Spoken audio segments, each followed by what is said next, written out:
I was kind of, I don't know why, yeah. I think it was just kind of, because I knew I had to present this way, but like seeing everyone's faces kind of. Did it throw you a little bit? Yeah. Okay, so so what's your scene objective?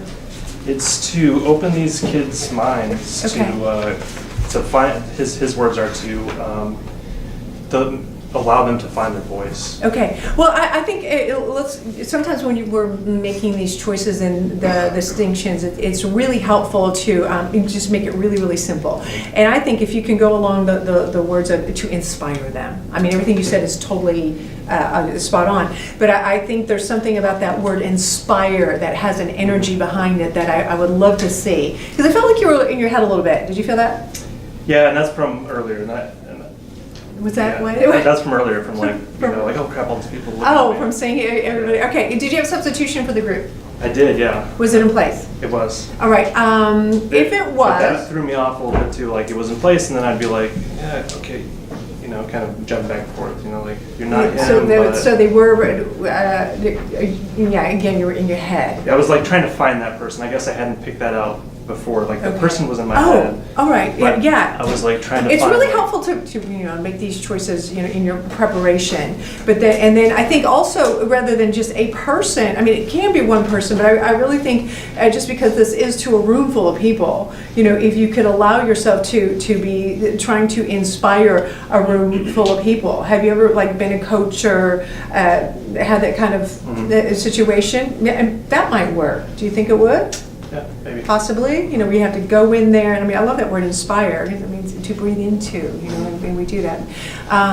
So I think let's maybe think about the substitution, maybe tweak that a little bit, and then, when you're doing your rehearsal on your own, really see that face or those faces in front of you. We know that our substitutions are working if we can feel that person or their essence in the room with us. And then also, just in terms of obstacles, what do you think they are?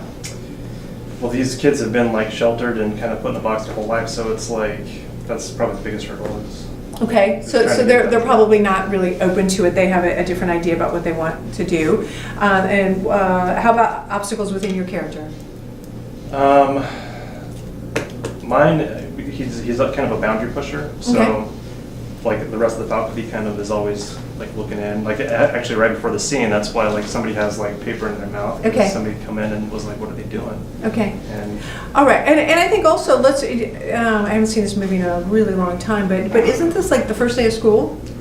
I haven't seen it either, but I think that's a good thing. I think it's it's not the first day, but it's pretty close. All right. Well, let's set it up as if it is the first day, and let's set it up as if maybe he hasn't even done this before. Because there's something about the first time we do anything that's got a certain amount of energy behind it. But it's a really great obstacle. It's not like he's been teaching for 10 years and he walks in, and he's over it. He's still excited about it. It's really funny. All of the classes, and you all know this, have a different energy about them. And what invariably happens is one of the reasons I like to switch things around a lot is that the Wednesday night class, because they have been the class I've had for the longest number of years. I have people in that class who've been with me 17 years, 12 years.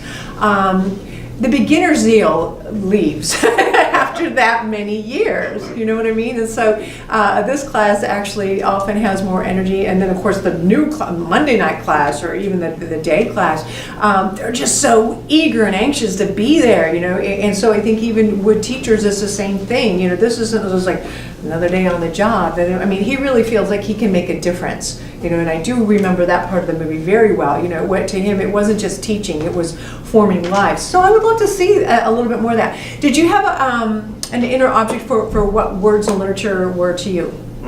Yes. Was that in place? I'm trying to think of which part. Just the whole thing. I mean, this is what he's trying to inspire them with his love for literature and words, and how it can't, yes, it's not numbers and math and all that other stuff, but it's just as important. It's more important. Mm-hmm. And so I just would love to see you believe that more.